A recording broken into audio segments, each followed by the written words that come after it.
Hello बच्चों, कैसे आप सब? स्वागत है फिजिकल केमिस्ट्री रिसर्च सेंटर के इस नए वीडियो में। आज हम पढ़ने वाले हैं केमिस्ट्री के एक नया टॉपिक फिर से, जिसका नाम है रासायनिक समीकरण के दोष क्या होता है, रासायनिक समीकरण के निम्न दोष होता है। समझते हैं तो इसमें कौन कौन से दोष होता है और इससे कौन कौन से बात है जिसकी जानकारी रासायनिक समीकरण से नहीं होती है। तो सबसे पहला बात है कि अभिक्रिया को पूर्ण होने में कितना समय लगेगा। समीकरण को देख करके बाबू यह बात नहीं बताया जा सकता है कि अभिक्रिया को पूरा होने में कितना समय लगेगा। जैसे C+O2 ये बनाया CO2, तो क्या हम कार्बन और ऑक्सीजन और यहाँ पे कार्बन डाइऑक्साइड को देख करके बता सकते हैं क्या इसको होने में कितना समय लगेगा? तो बिल्कुल नहीं बता सकते हैं। समीकरण से इस बात की पता नहीं चलता है कि अभिक्रिया को पूरा होने में कितना समय लगेगा। चलिए, दूसरा बात है कि अभिक्रिया उष्मादायक है उष्मा शोषक। उष्मादायक किसे कहते हैं और उष्मा शोषक किसे कहते हैं? अभिक्रिया जो अभिक्रिया उष्मा देता है वो उष्मादायक है, जो उष्मा लेता है वो उष्मा शोषक है। जैसे यहाँ पे देख सकते हैं बाबू कि अगर हम Ca को जो है कैल्शियम ऑक्साइड, इसको अगर हम जल में डाल देते हैं तो ये बनाता है CaOH का क्या हल्फाइड। यानी यह अभिक्रिया जब होता है तो इसके अंत में क्या प्राप्त होता है? उष्मा। जब अभिक्रिया होता है तो हम देखते हैं कि उसमें से बहुत अधिक मात्रा में क्या निकल रही है? उष्मा निकल रही है। यानी कि अभिक्रिया कौन सी अभिक्रिया कहलाएगी? ये उष्मादायक अभिक्रिया कहलाएगी, क्योंकि अभिक्रिया उष्मा देती है। आप लोग देखे होंगे गांव में कली चूना को नाद में खोलते हुए या किसी बर्तन में खोलते हुए, तो उसको बिना गर्म किए उष्मा दे रहा है, अभिक्रिया उष्मादायक है। अब देखिए उष्मा शोषक, जैसे कि बताइए ZnCO3 है, इसको हीट कर देंगे तो प्राप्त हो जाएगा ZnO प्लस क्या CO2। यानी कि यहाँ पे इसको गर्म किया गया है, यानी उष्मा दिया गया है। तो जिस अभिक्रिया को पूरा होने में उष्मा को दिया जाए वो उष्मादायक, और जो उष्मा को देगा वो क्या नहीं, उष्मा को दिया जाए उष्मा शोषक, और जो उष्मा हमको देगा वो क्या उष्मादायक। जैसे कल्ली चूना के जल से अभिक्रिया कौन अभिक्रिया है? उष्मादायक अभिक्रिया है। ZnCO3 को टूट करके ZnO प्लस CO2 का निर्माण करना कौन सी अभिक्रिया है? यह उष्मा शोषक अभिक्रिया है। जो अभिक्रिया उष्मा को लेता है उष्मा शोषक, जो उष्मा को देता है वो उष्मादायक। तो समीकरण को देखकर के बाबू यह बात हम नहीं बता सकते हैं कि अभिक्रिया उष्मादायक है या उष्मा शोषक है। चलिए आगे बात पर ध्यान देते हैं हम लोग। ये बताइए तीसरा है कि अभिक्रिया उत्क्रमणीय है या नहीं। समीकरण को देखकर के हम नहीं बता सकते हैं कि अभिक्रिया उत्क्रमणीय है या नहीं। उत्क्रमणीय किसे कहते हैं बाबू? तो यह चिन्ह होता है उत्क्रमणीय का। देखिए दोनों साइड से होता है। अब बताइए A+B रिएक्शन किया और C+D का निर्माण किया। समझ रहे आप लोग? A+B अभिक्रिया किया और बनाया क्या C+D। तो जब A+B में तो लिखा बना दिया C+D, और C+D जो है ये तो बना दिया, और C+D जो है टूट करके अब फिर क्या बना दे A+B, तो ये कहलाएगा उत्क्रमणीय अभिक्रिया।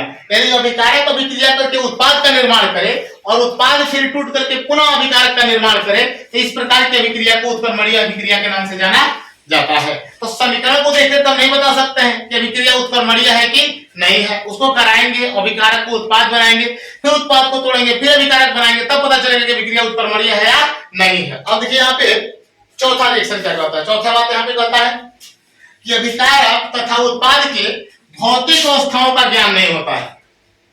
हम समीकरण को देखकर यह नहीं बता सकते हैं कि अभिकारक और उत्पाद जो है उसकी भौतिक अवस्था क्या है। जैसे बताओ C+O2 और CO2 मैंने लिख दिया, तो क्या इस समीकरण को देख के पता चल रहा है क्या कि गैस है? बताओ, ये ठोस है, ये गैस है। समीकरण को देख के नहीं पता चल रहा है, इसके बारे में पहले से पता है। ठीक है, तो समीकरण ये नहीं बताता है कि भौतिक अवस्था क्या होगा अभिकारक और उत्पाद का। चलिए, तो यहाँ पे जो है इसका चौथा दोष है। और पांचवा दोष क्या कहता है कि रासायनिक अभिक्रिया को प्रभावित करने वाले कौन कौन से कारक है। यानी कि रासायनिक समीकरण को देखकर हम नहीं बता सकते हैं कि जो रासायनिक समीकरण हो रहा है उसको कौन कौन से कारक उसको डिस्टर्ब करता है, यानी कि प्रभावित कर रहा है। कभी ताप प्रभावित करता है, कभी दाब प्रभावित करता है, वातावरण में क्या क्या है जो समीकरण को प्रभावित करता है। तो रासायनिक समीकरण को देखकर पता हम लोग नहीं लगा सकते हैं। चलिए, क्या आप लोग समझे हैं कि रासायनिक समीकरण के दोष कितने होते हैं? तो रासायनिक समीकरण के निम्न दोष है। और यहाँ पे हम लोगों ने कितने दोष का अध्ययन किया? तो रासायनिक समीकरण के 5 दोष का अध्ययन किया। पहला दोष है कि अभिक्रिया को पूर्ण होने में कितना समय लगेगा। इस बात के पता नहीं चलता है समीकरण को देखकर बाबू कि अभिक्रिया को पूर्ण होने में कितना समय लगेगा। दूसरा क्या है कि अभिक्रिया उष्मा देगा या उष्मा लेगा, अभिक्रिया उष्मादायक है या उष्मा शोषक, हम देख कर नहीं बता सकते समीकरण को। तीसरा कि अभिक्रिया उत्क्रमणीय है या नहीं, अभिक्रिया उत्क्रमणीय है या नहीं, या हम समीकरण को देख कर नहीं बता सकते हैं, अभिक्रिया कराकर ही पता चलेगा। चौथा बात कि अभिक्रिया अभिकारक और उत्पाद की भौतिक अवस्थाओं का ज्ञान नहीं होता है। समीकरण को देखकर तो नहीं बता सकते कि अभिकारक उत्पाद की भौतिक अवस्था क्या है। पदार्थ को देख के बता सकते हैं या बना करके जब बनाएंगे तब देख के बता सकते हैं, समीकरण से तो पता नहीं चलता है। और चौथा इसका पांचवा लास्ट है कि रासायनिक अभिक्रिया को प्रभावित करने वाले कौन कौन से कारक है, इसके बारे में पता नहीं चलता है। तो बाबू इस टॉपिक में हम लोग पढ़े रासायनिक समीकरण के दोष के बारे में, और यहाँ पे 5 दोष का अध्ययन किया, इसको अच्छा से पढ़िए, ठीक है। रासायनिक समीकरण को अधिक उपयोगी बनाने का उपाय, किस प्रकार से रासायनिक समीकरण को अधिक उपयोगी हम लोग बना सकते हैं। तो यहाँ पे हम लोग को कुछ बातों को ध्यान में रखना है। सबसे पहला बात है कि अभिकारकों एवं उत्पादों के भौतिक अवस्थाओं की सूचना देकर, बताइए पहला काम क्या करेंगे कि अभिकारकों एवं उत्पादों के भौतिक अवस्थाओं की सूचना देकर, अगर अभिक्रिया हो रहा है और उस अभिक्रिया में भाग लेने वाले पदार्थ अगर ठोस है, क्या है, ठोस है, तो उसके बगल में क्या लिख देंगे, ऐसे लिख देंगे, जो अणु सूत्र होगा उसके दाहिने तरफ, उसके कहां लिखेंगे, दाहिने तरफ। जैसे कि ठोस होगा उसके बगल में क्या लिख देंगे हम लोग, ऐसे लिख देंगे। अगर अभिक्रिया में भाग लेने वाले पदार्थ अगर द्रव है तो उसके बगल में क्या लिख देंगे, एल लिख देंगे, यानी कि लिक्विड है। अगर गैस है तो क्या लिख देंगे, जी लिख देंगे। अगर पदार्थ जलीय विलयन के रूप में भाग लिया है तो उसके बगल में एक्यू लिख देंगे। अगर पदार्थ अभिक्रिया में भाग लिया है और उसके उत्पाद के निर्माण में अगर गैस मुक्त होता है तो उसके बगल में जो अणु सूत्र होता है उसके बगल में दाहिने तरफ हम लोग ऊर्ध्वमुखी चिन्ह का प्रयोग करते हैं, ऊपर की तरफ तीर लगाते हैं। और अवक्षेप अगर प्राप्त होता है तो धरातल मुखी चिन्ह का प्रयोग करते हैं, यानी कि नीचे की तरफ तीर लगाते हैं। तो ध्यान दीजिएगा, अगर अभिक्रिया में भाग लेने वाले पदार्थ अगर ठोस है तो बगल में क्या लिखेंगे, एस, यानी कि सॉलिड है। अगर द्रव है तो लिक्विड यानी एल लिखेंगे, गैस है तो जी लिखेंगे। अगर जलीय विलयन के रूप में है तो एक्वस सॉल्यूशन यानी कि एक्यू लिखा जाता है।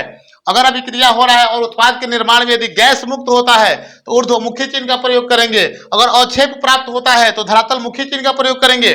और उसके बाद से देखिए यहाँ पे ये तरह आपके अभिकारकों एवं उत्पादों की भौतिक अवस्थाओं की सूचना, तो यहाँ पे 5 काम करेंगे, यानी कि ठोस होगा तो एस लिखेंगे, द्रव होगा तो एल लिखेंगे, गैस होगा तो जी लिखेंगे, जलीय विलयन का एक्यू लिखेंगे। अगर गैस मुक्त होगा तो अपवार्ड सेरो यानी कि ऊर्ध्वमुखी चिन्ह, और अवक्षेप प्राप्त होगा तो डाउनवर्ड सेरो यानी कि धरातल मुखी चिन्ह का प्रयोग किया जाता है। अब देखिए यहाँ पे दूसरा बात क्या कहता है कि अभिक्रिया में ऊष्मीय परिवर्तन की जानकारी देकर, तो देखिए बाबू जब अभिक्रिया होता है तो उसमें ऊष्मा या तो निकलता है, नहीं तो ऊष्मा उसको दिया जाता है। तो यदि मान लो कि 2 अभिकारक है A plus D, A plus B, और अभिक्रिया करके बना रहा है C प्लस डी, और इसके उत्पाद के निर्माण में ऊष्मा प्राप्त हो रहा है, तो उत्पाद के बगल में प्लस का चिन्ह दे करके और ऊष्मा का मान लिख देते हैं। ऊष्मा का क्या मान लिख देते हैं कि कितना ऊष्मा यहाँ पे प्राप्त हुआ। और यदि उत्पाद के निर्माण में ऊर्जा या ऊष्मा का अवशोषण हो रहा है, जैसे A प्लस बी है और ये बना रहा है C प्लस डी, लेकिन C प्लस डी को बनाने के लिए इसको ऊष्मा बहुत चाहिए, तो यहाँ पे माइनस का चिन्ह दे करके और ऊष्मा का मान लिख देते हैं। तो बाबू ऊष्मा के मान प्लस देके कब लिखते हैं, जब ऊष्मा प्राप्त होता है, और माइनस तब लगाते हैं जब ऊष्मा का अवशोषण होता है। चलिए यहाँ पे तो 2 बातों का हम लोग अध्ययन कर चुके हैं अधिक उपयोगी बनाने के लिए। और तीसरा बात यहाँ देखिए, अभिक्रिया होने की आवश्यक शर्तों की जानकारी देकर, देखिए जब कोई भी अभिक्रिया होता है ना तो उसके कुछ आवश्यक शर्त होते हैं। जैसे कि शर्त क्या है कि अभिक्रिया जब होगा तो मान लो कि 150 से 200 एटीएम दाब पर ही होगा, अभिक्रिया होगा लेकिन 450 से 550 डिग्री सेल्सियस पर ही होगा, ये अभिक्रिया होने का शर्त है। अभिक्रिया होगा तो Fe और MO उत्प्रेरक के रूप में भी रहेंगे।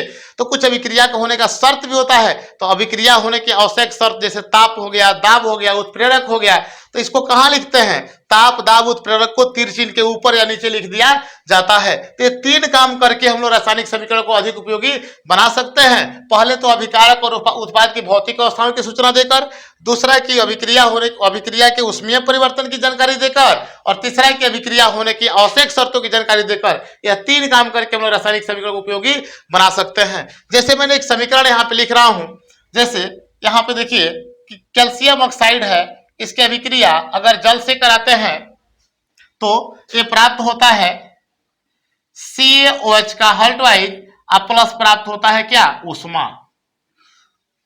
तो देखिए यहां देख सकते हैं कि कैल्शियम ऑक्साइड जो चूना होता है ना, ये सॉलिड होता है। कैसा होता है, सॉलिड होता है। तो इसके बगल में क्या लिख देंगे, एस लिख देंगे। पानी क्या होता है बाबू, तो लिक्विड होता है, तो यहाँ पे क्या लिख देंगे, एल लिख देंगे। ये CaOH का हल्टवाइज जलीय विलयन के रूप में होता है, चूना को पानी में घोलते हैं तो इसके बगल में क्या लिख देंगे, एक्वस सॉल्यूशन है, एक्यू लिख देंगे। ऊष्मा प्राप्त हो रहा है तो बगल में प्लस का चिन्ह देके ऊष्मा का मान लिख देंगे, ठीक है ना। तो ये अभिक्रिया क्या कहलाएगी, इसको हम लोग अधिक उपयोगी बना सकते हैं इस प्रकार से लिख करके। जैसे यहाँ पे देख सकते हैं आप लोग, जैसे कि Zn है, अब प्लस क्या है, H2SO4 है, तो क्या बनाता है, ZnSO4, अब प्लस H2 का निर्माण करता है। तो जिंक धातु है, ठोस अवस्था में रहता है, तो यहाँ पे लिखेंगे बाबू इसको हम लोग क्या, Zn सॉलिड, अब प्लस क्या, H2SO4 है, ये लिक्विड फॉर्म में रहता है और N2SO4 एक्वस है, जलीय विलयन है, इसके बगल में हम AQ का प्रयोग कर देंगे और हाइड्रोजन तो गैस है, इसके बगल में हम लोग तिरचिन का प्रयोग कर देंगे। इस प्रकार से जो है हम लोग रासायनिक समीकरण को क्या कर सकते हैं, अधिक उपयोगी बना सकते हैं।